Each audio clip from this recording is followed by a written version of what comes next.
कहा कि दानव जो होता है उसका व्यवहार गलत होता है, कर्म गलत होता है, चिंतन गलत होता है, आचरण गलत होता है, और देवता उनसे लाख गुना अच्छा होता है। जो समाज का कल्याण चाहता है, राष्ट्र का कल्याण चाहता है, उसको देवता कहते हैं। मैंने कहा प्रकृति, विकृति और संस्कृति, ये 3 स्तर होता है, और 2 स्तर को त्याग करके मनुष्य को तीसरा स्तर में जाना चाहिए, वो है संस्कृति। संस्कृति वाला जीवन जिए, साधना।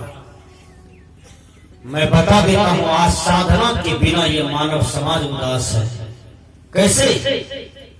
हर आदमी मन के साथ हो गया है, ज्ञान के साथ नहीं है, मन के साथ है।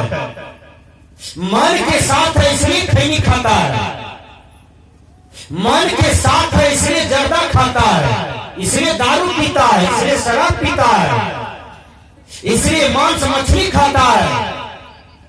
यदि गुरु के साथ आप हो जाते हैं तो फिर आपका जीवन क्या सुंदर हो जाएगा, कहना नहीं पड़ेगा। मैंने कहा ऐसी लागी लगन मेरा हो गई मगन, वो तो गली गली हरि गुने गाने लगी, महलों में पले बन के जोगन चले, मीरा रानी दीवानी कहाने लगी। लगन होनी चाहिए, अच्छा लगन। जो किसान लगन पूर्वक खेती करता है वो खेती से मोती उपजा लेता है। जो विद्यार्थी लगन पूर्वक पढ़ता है एक दिन मास्टर बन जाता है, एक दिन डॉक्टर बन जाता है, एक दिन कलेक्टर इंजीनियर बन जाता है।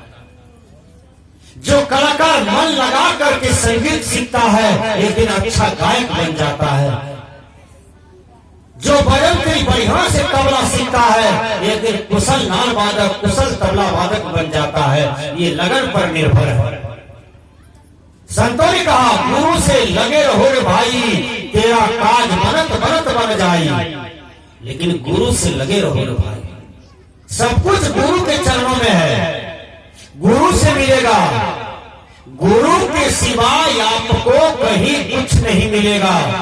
जो भी चीज मिलेगा तो गुरु से मिलेगा। इसलिए सबसे बड़ा दुनिया में गुरु होता है, गुरु से बड़ा कोई नहीं होता है। मैं बता देता हूं, दुनिया में कोई भी महात्मा को देखिए, कोई भी भगवान को देखिए, सबके पास गुरु है, सबके जीवन में गुरु है। यदि आप गुरु नहीं किए हैं तो गलत भोजन को छोड़ करके एक संकल्प लीजिए कि हमको गुरु कर लेना है।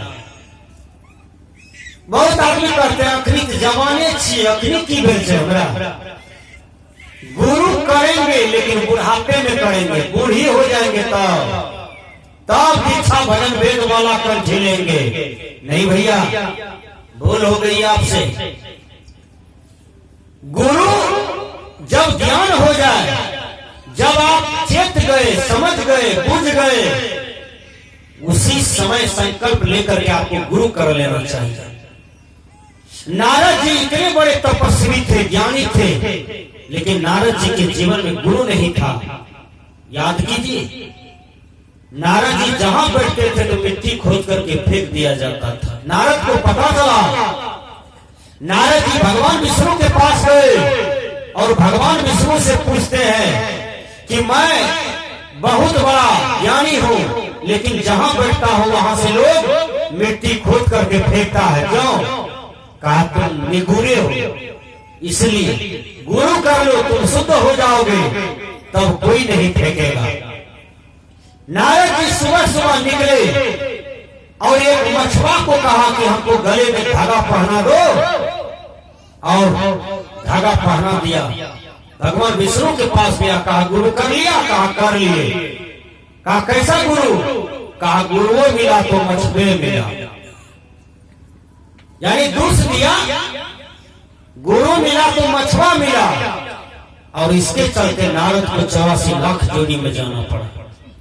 गुरु करके जो गुरु को दुसता है, सत्संग सुन करके, भंडारा खा करके जो बाबाजी का निंदा शिकायत करता है, वो 3 जोनी में जाता है। जो गुरु का शिकायत करता है, संत महात्मा का शिकायत करता है, मर करके 3 जोनी में जाता है। वो क्या है? गुरु की निंदा करी है जो कोई, सोकर स्वाने की योनि धरी है सोई। मैं बता देता हूं, सुपनेखा जा रही है और राम को देख करके मोहित हो जाती है। भगवान राम से याचना करती है कि मैं आपको पति बनाना चाहती हूं, मेरी इच्छा को स्वीकार कीजिए। भगवान राम ने कहा मेरे पास पत्नी है, हम शादी नहीं कर सकते हैं दूसरा। एक एक आदमी को देखिए, 3 टोकरियां हैं। बनवर्षी धराहरा में एक आदमी हमको कहा कि बाबा हमको 4 कन्या, एक कन्या धराहरा में है, एक कन्या बनवर्षी मार्केट में है, एक कन्या पूर्णिया बाजार में है, एक कन्या को नहरे में रख लिए हैं। 4 कन्या किया है। विचार कीजिए कैसा पामर आदमी है, 4 तो कन्या किया है। विचार कीजिए, एक कन्या तो लोगों को जपाल हो जाता है, संभाल नहीं पाता है। वो 4 कन्या को करके चारों को संभाल रहा है। एक दिन हमको मिल गया, कहता है 50 टका दीजिए गुरु महाराज। बोले काहे? कल के जरूरी है। अब 50 टका उसके पास नहीं है। एक दिन ऐसा था कि हमेशा 500 गड्डी गिनता था, अब 50 टका तक नहीं है। हमको दया लगा, हम दे दिए।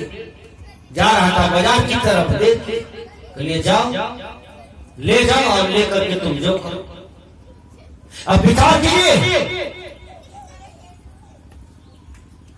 हर आदमी को एक पति के साथ रहना चाहिए, एक पत्नी के साथ रहना चाहिए। ये हिंदू धर्म का संस्कृति बताता है, वेद बताता है, रामायण बताता है, गीता बताता है, सदगुरु कबीर के विचार बताते हैं। ज्यादा से ज्यादा बच्चा पैदा करना, ज्यादा कन्या बहुरिया करना, ये मनुष्य का छत्थरपन का लक्षण है, निष्ठापन का लक्षण है। इसलिए गुरुवर कबीर कहते हैं सबसे बड़ा संसार में गुरु होता है। तो सुपनेखा जा रही थी, सुपनेखा भगवान राम से जो बोले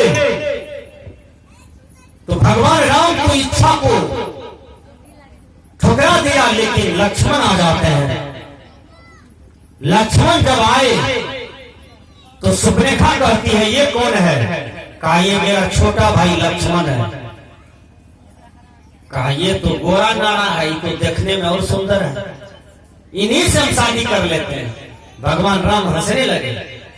भगवान राम कहते हैं तुम हमको सुंदर बस देख रखा, हमें सुंदरता दिखाई पड़ा तो कहा हम तुम्हें शादी करेंगे। हमसे भी सुंदर मेरा भाई लक्ष्मण है तो आप कहते हैं उनसे शादी करेंगे। आजमा के टेबलो, लक्ष्मण तो चरित्रवान में था जी, पति तो थोड़ा था। एक एक आदमी को देखिए पतित वाला काम करता है समाज में, राष्ट्र में, पंचायत बैठता है। इतना कुकर्म किया है वो आदमी समाज में कि चप्पल का माला पहना के मरर गला में पहनाता है, तहियो पतितवा को लाज नहीं लगता है। विचार कीजिए, ऐसे ये सारे कुकर्म का दंड है। गलत करने से आदमी को डरना चाहिए और कोई चीज से नहीं डरना चाहिए। गलत करने से केवल डरना चाहिए। विचार कीजिए। तो लक्ष्मण के पास सुपनेखा जाती है और कहती है कि आप गोरा गाड़ा है, देखने में सुंदर है, राम से भी अच्छे हैं, मैं आपसे शादी करना चाहती हूँ। लक्ष्मण ने कहा कि हम तो श्री राम के दास हैं, श्री राम के हम नौकर हैं, दिन भर श्री राम का काम करते हैं, रावण की बहन सुपनेखा, कहाँ रावण की बहन हो तुमको तो रानी बनना चाहिए, नौकर काहे बनोगे, नौकरानी काहे बनोगे, विचार कीजिए। छोटे से हिलाइए ना। तो मैंने कहा लक्ष्मण बहुत सुंदर से समझाया, लेकिन सुपनेखा नहीं मानी। जब नहीं मानी तो लक्ष्मण को गुस्सा हो गया। सुपनेखा के मन में विकृति आ गई। सुपनेखा क्या करती है, मां सीता बगल में थी, कहा ये कौन है, कहा ये मेरी भाभी है, ये राम की पत्नी है, कहा इन्हीं को मार देते हैं तब मेरा काम बन जाएगा। अब सुपनेखा तलवार निकाल करके मां सीता को काटना चाहती है। लक्ष्मण फट से तलवार निकाल करके ऐसी तलवार मारा, सुपनेखा का नाक काट दिया, कान काट दिया। सुपनेखा नकट्टी हो गई, रावण के पास चली गई, निंदा शिकायत कर दिया। रावण को क्रोध हुआ, रावण श्री राम की पत्नी को ही अपहरण कर लिया। तो विचार कीजिए, जो मनमुखी है वो मन के साथ जा करके अपने जीवन को पतन बना लेते हैं। जो गुरुमुखी है गुरु के ज्ञान के साथ जा करके अपने जीवन को महान बना लेते हैं। यही विशेषता है, इसलिए गुरुमुखी होना चाहिए हर आदमी को। जब जग गया, जब ज्ञान मिल गया, जब सत्संग मिल गया, संत महात्मा का वचनामृत मिल गया, तो ये मत सोचिए कि सब चीज विस्तार कर देंगे तब कंठी लेंगे। समय आपका हाथ में है, बोलिए के कब मरेगा, के कब चोला छोड़ देगा, ये किसी के हाथ में है, बोलिए ना। है आप समय खरीद लिए हैं, ये जीवन खरीद लिए हैं, रजिस्ट्री करा लिए हैं, नहीं हो सकता है। इसलिए संतों ने कहा, क्या कहा, सुमिरन करहो राम का काल गहे करके, ना जाने कित मारी है, क्या घर क्या परदेश। ये भैया आपका जीवन कब छूट जाएगा, परदेश में कि घर में, यह कोई नहीं जानता है। इसलिए राम का स्मरण करो, राम का भजन करो। राम का भजन करने से पहले राम को जानो। वो राम कहाँ है, वो राम कौन है, वो राम आत्म राम है। आत्मा का कल्याण कीजिए, आत्मा का। संसार में हर कुछ पर दृष्टि डालते हैं तो वो बिगड़ा हुआ काज भी बन जाता है, लेकिन ये आत्मा, अपने जीवन पर आत्मा पर दृष्टि डालिए तो इसका कल्याण होगा। जो आपके अंदर में आत्मा है इनका कल्याण होगा। इसलिए आत्म कल्याण करना सबसे बलिहारी है, सबसे बहादुरी है। संतों ने कहा राम नाम भजो, राम नाम भजो, चेती देखी मन माही हो, लक्ष्य करोरी जुड़ी धन गारे, चलत डुलावत बाही हो। मेरे भैया राम भजो, राम का नाम भजो, चेती देखी मनमाही हो। चेत करके देखो ऐ मन के साथ जाने वाले मनमाही, मनमुखरा के साथ जाने वाले,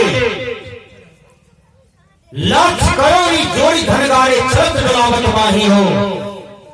कहा जो लाख करोड़ का संपत्ति गाड़ करके रखा, जोड़ करके रखा, क्षण में छोड़ करके दुनिया से जाना पड़ा और दोनों हाथ उसका खाली हो जाता है जाने के कारण।